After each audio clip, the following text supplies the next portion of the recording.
Mga kakampos, pasintabi po sa mga naghahaponan, 4 na lalaking sinasabi ang manong nagpapatok ng baril na kasagupan ng PNP sa Pampanga. Lahat ng suspect patay! Narito po ang aking eksklusibong report.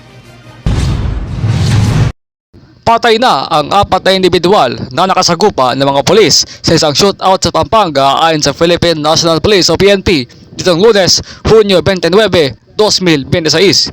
Ayon kay PNP Public Information Chief Colonel Allen Ray Co, nagsimula ang shootout nang responde ang pulisya sa report ng mga concerned citizen tungkol sa umano'y walang pakundangang pamamaril ng grupo sa isang liblib na lugar sa bayan ng Arayat sa lalawigan ng Pampanga habang nasa impluwensya ng alak nitong nakaraan lamang na Sabado. Binanggit niya na isa pa lamang sa mga napatay na suspect ang nakilala sa ngayon na isang alias Ka Arlet, isang 50 anyos na lalaki at residente ng Arayat.